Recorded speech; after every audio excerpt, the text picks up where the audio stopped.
संगमनेर तालुक्यातील साकूर येथून एक खळबळजनक बातमी समोर आली. भर दुपारी 5 दरोडेखोरांनी बंदुकीचा धाक दाखवत सोन्याचं दुकानच लुटून नेल्याची घटना सोमवार दिनांक 11 नोव्हेंबर रोजी दुपारी 1:15 वाजल्याच्या सुमारास घडली. या दरोडेखोरांनी थेट दुकानात घुसून बंदुकीचा धाक दाखवत दुकानातला माल लुटून नेला. त्यानंतर धक्कादायक बाब म्हणजे दुकानासमोर या दरोडेखोरांनी हवेत गोळीबार केल्याचे देखील समोर आले आहे.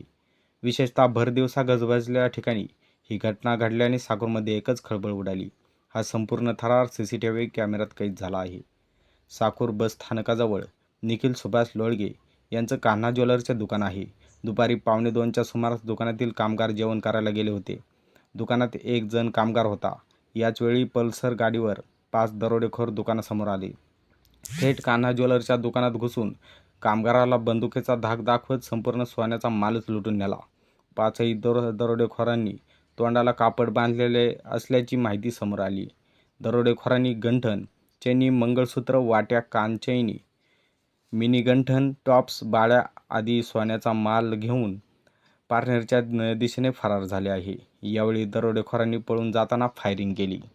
दरम्यान ही घटना कळताच नागरिकांनी घटनास्थळी धाव घेतली. यावेळी अक्षरशः एकच खळबळ उडाली होती.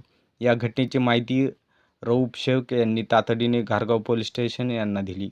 त्यानंतर घारगाव पोलिसांनी घटनास्थळी धाव घेतली. दुकानाची पाहणी करत काही पोलीस कर्मचारी थेट दरोडेखोरांच्या मुसक्या आवळण्यासाठी मार्गस्थ झाले आहे. दरम्यान ठिकठिकाणी रस्त्यावरील गावांतील या दरोडेखोरांना अडवण्याचा प्रयत्न केला असता मांडवे फाटा, खडकवाडी या ठिकाणी दरोडेखोरांकडून फायरिंग केल्याची माहिती समोर आली. कानोसा न्यूज, साकूर.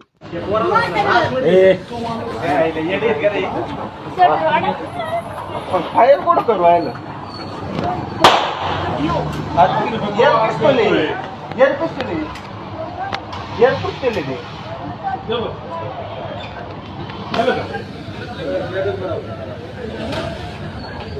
एवढं ना आज पाहिजे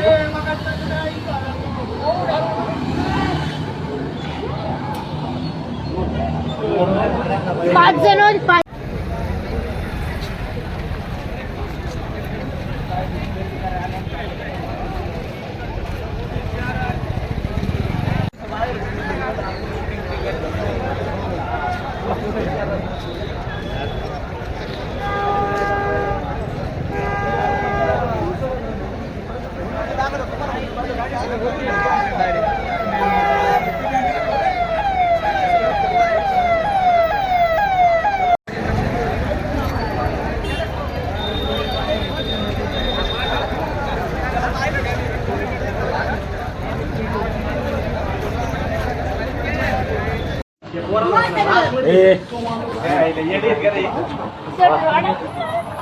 फायर कोण करवायला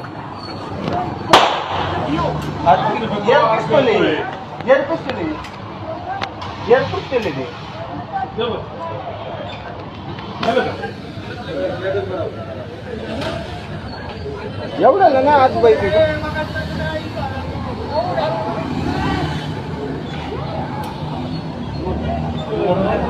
5 जण